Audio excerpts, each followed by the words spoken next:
What is going on, ladies and gentlemen? It's Rusher, and welcome back to another episode of Pixel Strike 3D In Depth. In today's episode, we will be taking a look at the UMP45 SMG, otherwise known in this game specifically as the Tactical SMG. I don't know why they named it the TAC SMG in this game because, you know, the MP7 exists, but I digress. You know, weapons like the MP7, MP40, you'd think they'd call it the UMP45 finally, but it's alright. It's alright. There have been other games with worse names. I'm not going to name any names, but enough about that garbage. Let's get into the in-depth, starting off with what everyone wants to know first about a weapon, about any weapon really, the damage. The TAC SMG right off the bat will be doing 25 damage, 27.5 with hollow points equipped, and 22.5 versus Jug, and it'll all drop off at 45 meters of range. This is actually the second highest SMG damage in the game next to the TMP, killing in 4 to 6 shots, which is pretty decent for an SMG, right? And funnily enough, alongside the MP40, it's got the most range of all SMGs, sitting at a nice 45 meters of range, which is pretty good, considering most SMGs are 40 and under and everything like that. Looking at the fire rate, you're looking at 402 rounds per minute or 6.7 bullets per second, which is actually the slowest fire rate of all the SMGs. If we're not counting the A180, if we are counting the A180's burst fire, it'll actually be the second slowest firing SMG in this game. As for its bullet spread accuracy, you're looking at 40 at base, 130 per bullet, capping at 1100. So good base bullet spread and bullet spread gain. It's actually a very hip-fire friendly weapon, believe it or not. The TAC SMG has an ADS speed of 105 and a recoil of 60. Now, the ADS speed is actually slower than the other SMGs. In fact, it's the third slowest, only being slightly faster than the A180 and the Bison, which both have an ADS speed of 100. As for its recoil, it's got good recoil, better than most of the other SMGs, so not much to say about that. Its ammo count is not much to write home about, to be honest. You're looking at 32 bullets in the clip with 128 reserve, but if you slap on extended clip, you could reach P90 levels of ammo, starting off with 48 and having 192 in reserve. And finally, this thing's got a pretty fast reload time of 1.44 seconds. So it's about as fast as the MP5K's 1.42, which is a pretty decent reload speed for an SMG. Now let's talk playstyle. Like any SMG in this game, stick to close quarters. That's more of a rule of thumb with every SMG because that's where they excel at, right?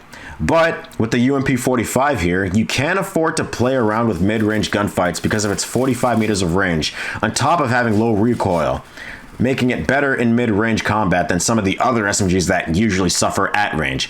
You've also got good hip fire spread, so don't be afraid to shoot from the hip if you're at a choke point, since there's way too many of those in this game. Your biggest weakness is actually your low fire rate. Even though you do a lot of damage for an SMG, that all gets balanced out by your rather sluggish fire rate. Remember, you only have 6.7 bullets per second for a fire rate, so you can expect to die a lot to anything that shoots faster, like the P90, the MP7, or even the MP5K.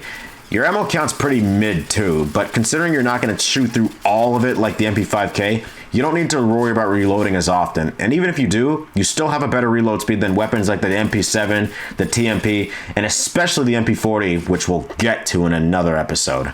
Now let's talk class setups. This weapon can work with a lot of setups actually. You can improve its strengths and cover some of its weaknesses at the same time.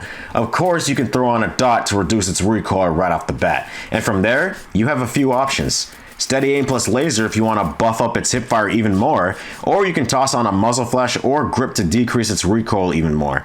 Other tier 1 perks you can run are Juggernaut for those tight gunfights, or Lightweight to get around quicker.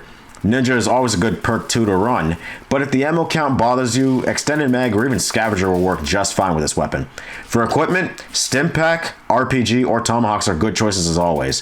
Stimpak because if you survive a gunfight, you're most likely going to be almost dead, so you're going to want that fast healing. And RPG and Tomahawks are to cover for sticky situations. And honestly, the secondary and melee weapons are completely up to you.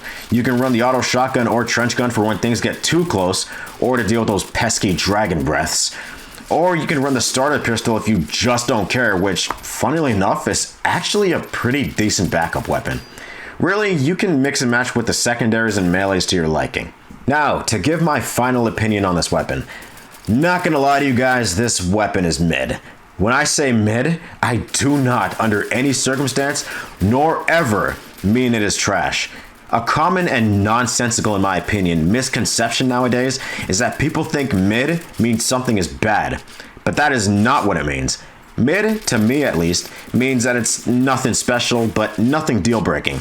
It's not super good, but it's also not bad either. It's more so in between on the balance spectrum.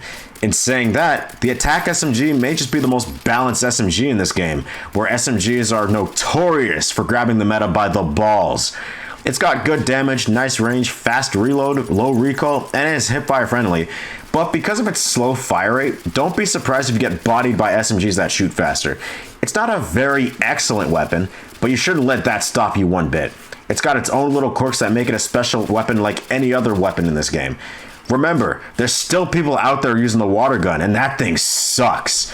But that thing also has its own charm, so don't be afraid to run the TAC SMG if it fancies you. But that's going to be it for this episode of Pixel Strike 3D In Depth. We have a few more SMGs that I have yet to cover, so feel free to leave in the comment section which one you'd like me to cover next.